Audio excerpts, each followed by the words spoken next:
আমি এখন দাঁড়িয়ে আছি ঢাকার পুরাতন অংশের, যেখানে প্রতিটি ইটের ভিতরে লুকিয়ে আছে যুদ্ধ, রাজনীতি, প্রেম আর রহস্য। এটা শুধু একটা কেল্লা না, এটা অসমাপ্ত মুঘল স্বপ্ন। নাম তার লালবাগ কেল্লা। আজ আমি শুধু ঘুরে দেখাবো না, আজ আমি বলবো এই কেল্লার নাম না বলা ইতিহাস। লালবাগ কেল্লা নির্মাণের পিছনের ইতিহাস। 1678 খ্রিস্টাব্দ, মুঘল সম্রাট আওরঙ্গজেবের পুত্র শাহজাহান মুহাম্মদ আজম শাহ তখন বাংলার সুবেদার। ঢাকার শক্তিশালী রাজধানী বানানোর জন্য তিনি শুরু করেন একটি দুর্গ নির্মাণ। প্রথম নাম ছিল আওরঙ্গাবাদ কেল্লা, কিন্তু ভাগ্যের নির্মমতায় শাহজাদা আজম শাহ দিল্লি ফিরে যান। এরপর দায়িত্ব পান সুবেদার শায়েস্তা খান। কিন্তু এখানে ইতিহাস মন নেয়। পরিবিবির মাজার, বেদনার ইতিহাস। এই কেল্লার সবচেয়ে গুরুত্বপূর্ণ ও আবেগঘন স্থাপনা হলো পরিবিবির মাজার। পরিবিবি ছিলেন শায়েস্তা খানের কন্যা। অনেক ইতিহাসবিদদের মতে তিনি ছিলেন অত্যন্ত শিক্ষিত ও রুচিশীল, কিন্তু হঠাৎ করেই তার অকাল মৃত্যু ঘটে। শায়েস্তা খান বিশ্বাস করতেন এই দুর্গ তার মেয়ের জন্য অশুভ ছিল, তাই তিনি কেল্লার সব কাজ বন্ধ করে দেন। মাজারের ভিতরে রয়েছে সাদা মার্বেল, কালো পাথর, ফুল ও জ্যামিতিক নকশা। এই মাজার প্রমাণ করে মুঘলরা শুধু শক্তিশালী না, তারা শিল্প ও সৌন্দর্যে ছিল অনন্য। আসলেই লালবাগ কেল্লার সবচেয়ে কিংবদন্তি একটা সত্য ঘটনা হচ্ছে গোপন সুড়ঙ্গ। লালবাগ কেল্লা নিয়ে সবচেয়ে রহস্যময় গল্প হলো গোপন সুড়ঙ্গ। কথিত আছে এই সুড়ঙ্গগুলো নাকি বুড়িগঙ্গা নদী কিংবা ঢাকা শহরের অন্যান্য দুর্গের সাথে সংযুক্ত ছিল। যুদ্ধের সময় সৈন্য পালানো, গুপ্ত আক্রমণ বা রাজপরিবারের নিরাপদ বেরিয়ে যাওয়ার জন্য এই সুড়ঙ্গ ব্যবহার হতো। আজ এই সুড়ঙ্গগুলো বন্ধ, কিন্তু রহস্য আজও বেঁচে আছে। আরো একটা লোকমুখে কথা শোনা পুকুর ও পানির ব্যবস্থাপনা। লালবাগ কেল্লার ভিতরে থাকা পুকুর শুধু সৌন্দর্যের জন্য ছিল না, এটা ছিল পানি সংরক্ষণ, হাম্মামখানায় পানি সরবরাহ, জরুরি সময়ে দুর্যোগের ভেতরে পানির উৎস। মুঘলদের জল ব্যবস্থাপনা ছিল অত্যন্ত আধুনিক।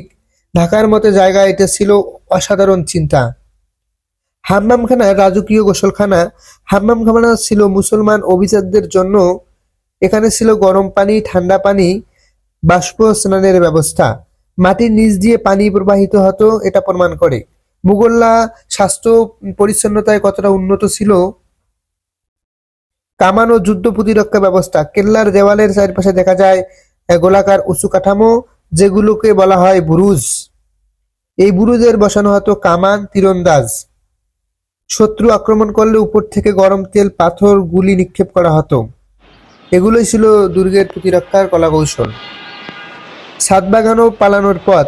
মুঘল স্থাপনা ছাদ ও বাগান ছিল অত্যন্ত জনপ্রিয়। লালবাগ কেল্লাতে ছিল ছাদে বাগান, বিশ্রামের জায়গা, নজরদারির সুবিধা। অনেক ঐতিহাসিকের মতে এই ছাদ দিয়েই জরুরি সময়ে রাজপরিবার পালানোর ব্যবস্থা ছিল। কেন লালবাগ কেল্লা অসমাপ্ত? পরিবিবির মৃত্যু, অশুভ বিশ্বাস, রাজনৈতিক পরিবর্তন, এই তিনটি কারণেই লালবাগ কেল্লা আর সম্পূর্ণ হয়নি।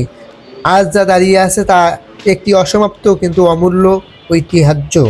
ব্যক্তিগত অনুভূতি, আমি যখন এই কেল্লার ভিতরে হাঁটি, মনে হয় ইতিহাস আমার পাশে হাঁটছে।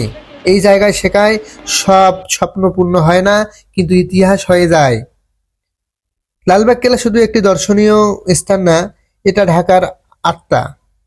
আপনি যদি ইতিহাস জানতে চান, ঢাকাকে অনুভব করতে চান, একদিন এখানে আসুন। অ্যাডভেঞ্চার উইথ মিজান, কারণ ইতিহাস জানলে ভ্রমণ আর গভীর ইতিহাস নিয়ে আপনাদের সামনে আসা সবসময়। আমি অ্যাডভেঞ্চার উইথ মিজান। ভ্রমণ, পাহাড়ের পথ ধরে, সমুদ্রের গা ঘেঁষে, বনে জঙ্গলে এবং বাংলার ইতিহাসকে সুন্দর করে জানার যে একটা আগমনী চেষ্টা, এটা আপনাদের সামনে আমি তুলে ধরি।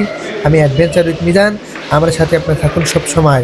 আমি আপনাদের নিয়ে যাব ইতিহাস এবং ঐতিহ্যের সেই মোরাল দৃষ্টান্তে, যা পৃথিবীতে কেউ করেনি, কেউ দেখায়নি। আমার স্বপ্নই হচ্ছে মানুষকে স্বপ্ন দেখানো, মানুষকে ইতিহাস সম্পর্কে জানানো, পাহাড় পর্বতের গল্প, ভৌতিক গল্প এবং সৃষ্টির সেরা মানুষ, তার আচার আচরণ, এগুলো আপনার সামনে তুলে ধরবো আমি অ্যাডভেঞ্চার উইথ মিজান। তাই লালবাগ কেল্লাকে দেখতে চাইলে আপনারা আসতে পারেন এই জায়গায়, ইতিহাস এবং ঐতিহ্যের সাক্ষী হতে। সো বেস্ট অফ লাক, ভালো থাকবেন। পরবর্তী ভিডিওগুলো নিয়ে আসবো আপনাদের সামনে। Best of luck.